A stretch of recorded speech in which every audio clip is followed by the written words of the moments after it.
publié sur ma page le nombre de Maliens, puisque je commence toute cette semaine à publier les archives sur le nombre de Maliens spécifiquement qui sont morts pour la France, il y a eu 11 402 Maliens morts pour la France entre 1914 et 1918.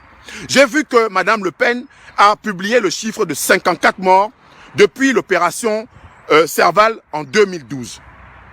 Comparé, puisqu'il ne s'agit pas ici de faire la hiérarchisation des morts, entre 11 402 personnes de mon continent, mes frères et sœurs du Mali, et ceux qui sont morts, vos frères et sœurs de France, dont je salue ici la mémoire. Parce que chaque être humain qui tombe pour se défendre, pour se battre, oui, doit être salué.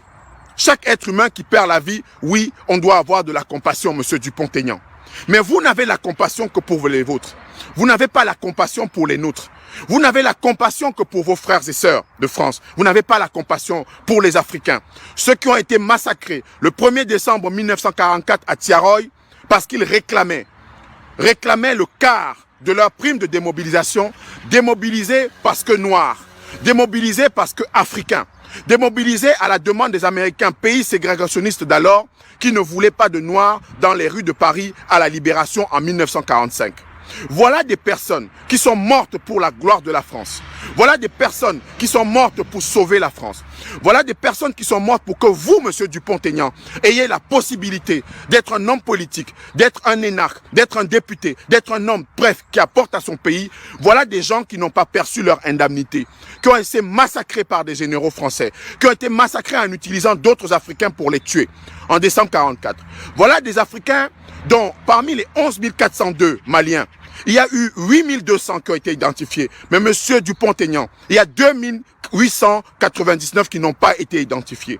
Ces gens-là n'ont pas reçu de sépulture digne.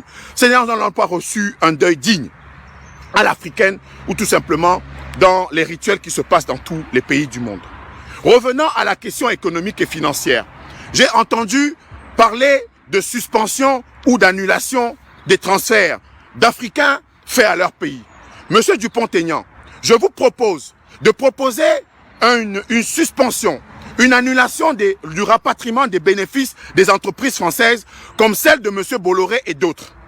M. Bolloré, propriétaire d'une entreprise qui fait 80% de ses bénéfices et 40% de son chiffre d'affaires en Afrique, 80% des bénéfices de M. Bolloré sont faits sur le continent africain. 80%. Et d'autres entreprises comme la CFAO, ancienne entreprise coloniale, font 80% de leurs bénéfices sur le continent africain.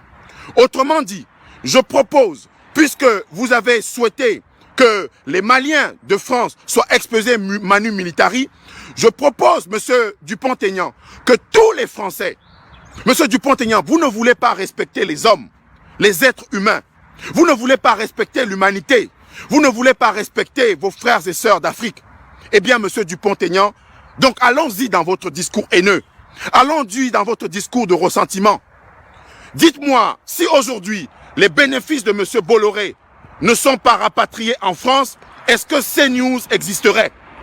Dites-moi, si aujourd'hui, monsieur Bolloré, qui fait 80% de ses bénéfices sur mon continent, sur le continent africain, si aujourd'hui, monsieur Bolloré ne reçoit pas les bénéfices qui sont transférés de l'Afrique, qu'adviendra-t-il de ce groupe?